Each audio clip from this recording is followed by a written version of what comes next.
अहम तरीन खबर आपको देंगे। पाकिस्तान तहरीके इंसाफ ने KP हाउस में इस्लामाबाद में मुलाकात की और अब मरकजी क़यादत इस्लामाबाद से लाहौर के लिए रवाना होने के बाद इस वक्त जहलम से आगे ये काफिला बढ़ रहा है। वज़ीर आला Khyber Pakhtunkhwa Ali Amin Gandapur opposition leader Punjab assembly और PTI के दीगर रहनुमाओं से मुलाकात करेंगे। पंजाब में तहरीक कामयाब करने के लिए मुशावरत होगी। इससे पहले KP हाउस इस्लामाबाद में PTI के पार्लिमानी पार्टी के इजलास में मुख्तलिफ उमूर पर तबादला ख्याल किया गया। वज़ीर आला खैबर पख्तूनख्वा अली अमीन गंडापुर का कहना है कि KP हुकूमत का काफिला एहतजाज नहीं, पंजाब असम्बली से निकाले गए नुमाइंदों से इजहार यकजहती और गैर कानूनी और गैर आइनी इक़दामात के खिलाफ पुरअमन रद्द अमल है। हमारा मकसद इंतशार नहीं, जमहूरी इक़दार का तहफ़्फ़ुज़ है। तफ़सीलात जानेंगे। नुमाइंदा GU न्यूज़ हैदर शिराजी हमारे साथ मौजूद हैं। हैदर, बताइएगा, इस वक्त हम कोशिश करेंगे हैदर से रब्ता करें। इस हवाले से सलमान अकरम राजा का बयान आया है, कहते हैं कि बानी PTI के बेटों का वापस आना उनका बुनियादी हक है, वो आएंगे। अपोजिशन लीडर उमर अयूब कहते हैं कि हम अपने आईनी और जमहूरी हक का इस्तेमाल कर रहे हैं। उनका ये भी कहना था। तहरीक इंसाफ के चेयरमैन बैरिस्टर गौहर कहते हैं कि गिरफ्तारियाँ मुमकिन नहीं, ऐसा नहीं होने वाला। जमहूरियत को मजबूत करने के लिए सबको इकट्ठा होना होगा। चीफ जस्टिस याहिया आफरीदी की ज़ेर सदारत सुप्रीम जुडिशल काउंसिल के इजलास का एलामिया जारी। काउंसिल ने जजेस के खिलाफ शिकायत निपटाने पर उनके नाम पब्लिक करने की तजवीज़ मुस्तरद कर दी। सुप्रीम जुडिशल काउंसिल का इजलास चीफ जस्टिस याहिया आफरीदी की ज़ेर सदारत हुआ, जिसमें justice Mansoor Ali Shah, justice Munib Akhtar, justice Aalia Neelum और जस्टिस जुनैद गफ्फार ने शिरकत की। जारी करदा एलामिया के मुताबिक इजलास में supreme judicial council service rules 2025 का मुसव्विदा मंजूर कर लिया गया, जबकि ज़ाब्ता इखलाक में तरमीम और इंक्वायरी के तरीक़ाकार पर मज़ीद कानूनी मुशावरत की ज़रूरत करार दिया गया है।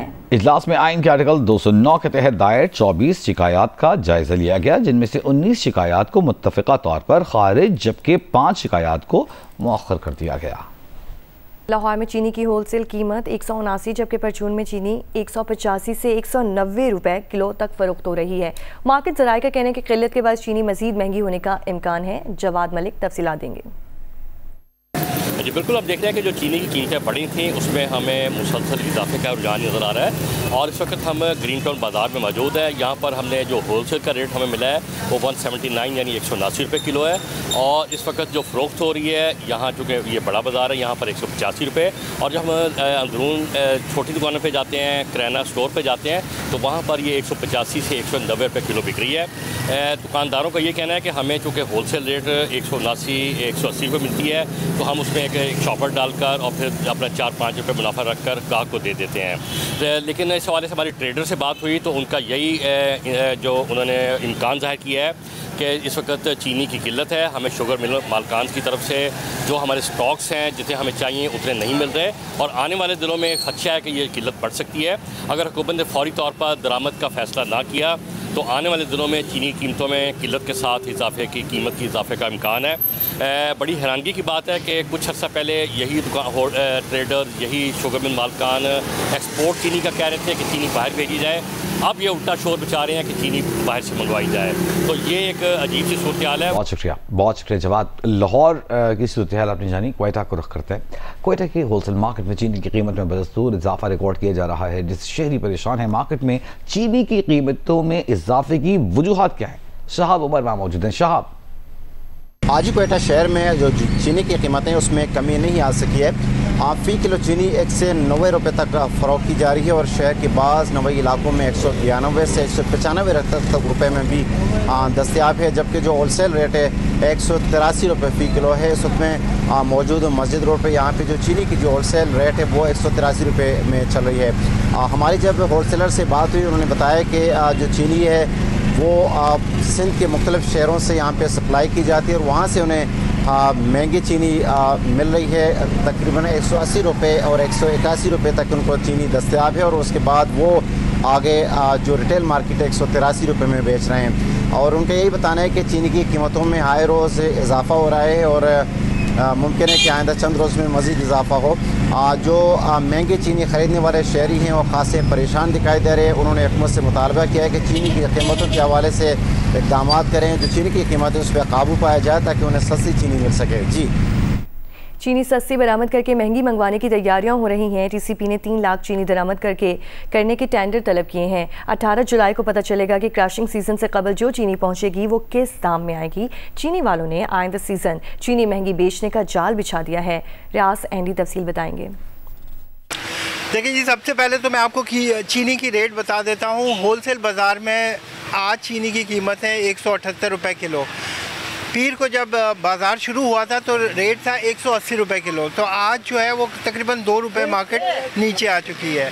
रिटेल की बात करता हूँ तो रिटेल में चीनी 185 भी बिक रही है, 190 भी बिक रही है और 200 रुपये भी बिक रही है। चीनी तो अभी फ़िलहाल हम लोग 190 रुपये किलो बेच रहे हैं, 185 रुपये किलो बेच रहे हैं। आजकल बहुत महंगी होती जा रही है, रोज़ बरोज़ 2 रुपये 3 रुपये 4 रुपये बाज़ार से महंगी हो। इतनी महंगी 190 रुपये किलो, यहाँ तो चीनी पे ही आफत आ गई एकदम। आपके इलाके में क्या बिक रही है? 190। सवाल ये है कि चीनी महंगी क्यों हुई थी, और इसका चर्चा तो मुल्क में हर ज़बान के ऊपर है कि पहले सस्ती बेच दी और अब महंगी मंगवा रहे हैं। कुछ ऐसा ही है। इनफैक्ट ये हुआ है कि इंटरनेशनली चीनी का रेट नीचे गिर रहा था बहुत तेज़ी के साथ, और जब से हुकूमत ने अनाउंस किया है कि 5 लाख टन चीनी मंगवाएगी, उसके बाद इंटरनेशनल रेट ने भी थोड़ी सी स्पाइक की है। अंदाज़ा ये है कि ये 175, 180, 185 इस रेट में कहीं जाके बैठेगी। मोस्ट लाइकली जब वो 180 में आएगी और जब वो मार्केट में बिकेगी कुछ अपना मुनाफा रखने के बाद, तो फिर वो जो अगला सीज़न है उसका काम भी कर दिया है। हुकूमत ये बताए कि वो अगले सीज़न में उसने क्या तैयारी की है। इस सीज़न में तो उनके साथ हाथ हो गया है। तो उनको मशवरा है जो बड़ा काम करते रहे कि आप इसको डीरेगुलेट कर दें, मार्केट को डिसाइड करने दें कि क्या रेट पे चीनी बिकनी चाहिए। आप सिर्फ मार्केट का इंतज़ाम करें। बहुत शुक्रिया रियाज। कराची के भी आपने रुख कर लिया। आप चलते हैं पेशावर, जहां गुज़िश्ता 2 हफ्तों के दौरान चीनी की कीमतों में 10 से 20 रुपए का इजाफा देखने में आया। शीबा हैदर हमारी नुमाइंदा वहाँ मौजूद होंगी, उनसे तफसील जानते हैं। शीबा, क्या सूरत हाल है पेशावर में? पेशावर में चीनी की कीमतों में इजाफा जारी है। रिटेल मार्केट में चीनी 190 रुपए से लेकर 200 रुपए फी किलोग्राम के हिसाब से फरोख्त की जा रही है। गुज़िश्ता 2 हफ्ते पहले रिटेल मार्केट में चीनी 170 रुपए फी किलोग्राम के हिसाब से फरोख्त की जा रही थी।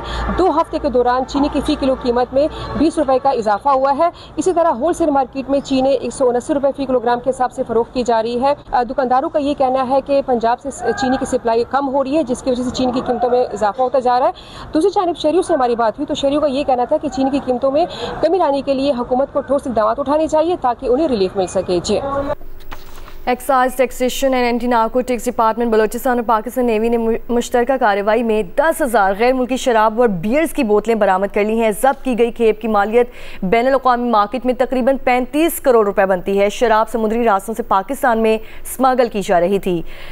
DG excise, taxation and anti narcotics department Balochistan Mohammad Zaman Khan ने प्रेस कॉन्फ्रेंस में बताया कि excise, taxation and anti narcotics south zone के अमले और पाकिस्तान नेवी के ताउन से कार्रवाई गजानी में अमल में लाई गई। कार्रवाई में 10,000 गैर मुल्की शराब और बियर्स की बोतलें बरामद की गईं। डीजी एक्साइज का मजीद कहना था कि ये कार्रवाई महकमा एक्साइज की तारीख की अब तक की सबसे बड़ी कार्रवाई है। ताहम कोई गिरफ्तारी अमल में नहीं आई। वाक़े की तफ्तीश जारी है। सानिया स्वात की इंक्वायरी रिपोर्ट के मुताबिक पुलिस दफ़ा 144 पर अमल दरामद कराने में अभी भी नाकाम रही। ज़राए के मुताबिक रिपोर्ट में फ़राइज़ से गफलत के मुर्तकिब अफराद के खिलाफ कार्रवाई की सिफारिश की गई। रेस्क्यू 1122 स्वात के डिस्ट्रिक्ट इमरजेंसी अफसर बगैर बताए छुट्टी पर थे। ज़राए के मुताबिक सानहे के वक्त मौजूद डीजी रेस्क्यू 1122 के खिलाफ कार्रवाई की सिफारिश की गई है।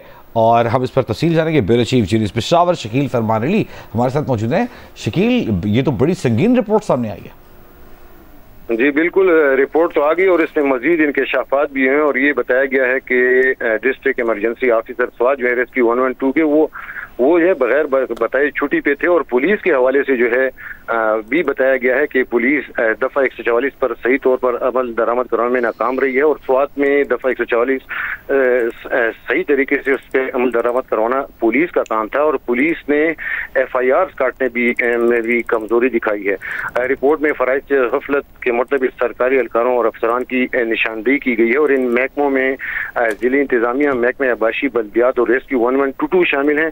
इंक्वायरी रिपोर्ट में साबिक डीजी रेस्क्यू 1122 के खिलाफ कार्रवाई की सिफारिश की गई है। इसी तरह साबिक डीसी स्वात और साबिक एडिशनल डीसी रिलीज स्वात के खिलाफ भी कार्रवाई की सिफारिश की गई है। डिस्ट्रिक्ट इमरजेंसी ऑफिसर 1122 स्वात और 2 खोताखोर जो हैं रेस्क्यू 1122 के, उनके खिलाफ भी सिफारिश की गई कि उनके खिलाफ कार्रवाई की जाए। और town municipal officer TMO Babuzai Swat और महकमा आबाशी के गेज रीडर के भी नाम भी में डाले गए हैं कि इनके खिलाफ ये सिफारिश की, इनके खिलाफ भी कार्रवाई की जाए। इनका incharge rescue 1122 control room Swat के खिलाफ भी कार्रवाई का कहा गया है। डिप्टी डायरेक्टर नॉर्थ इरिगेशन महकमा आबाशी के 2 अफसरान के खिलाफ भी कार्रवाई की सिफारिश की है। वज़ीराना इंक्वायरी रिपोर्ट की रोशनी में कोताही के मुतल्लिक़ अफराद के खिलाफ तादीबी कार्रवाई की मंजूरी दे दी है और इस हवाले से एक कमेटी भी बन गई है जो कि इस मामले को आगे लेकर चलेगी। बहुत शुक्रिया शकील फरमान अली आपका।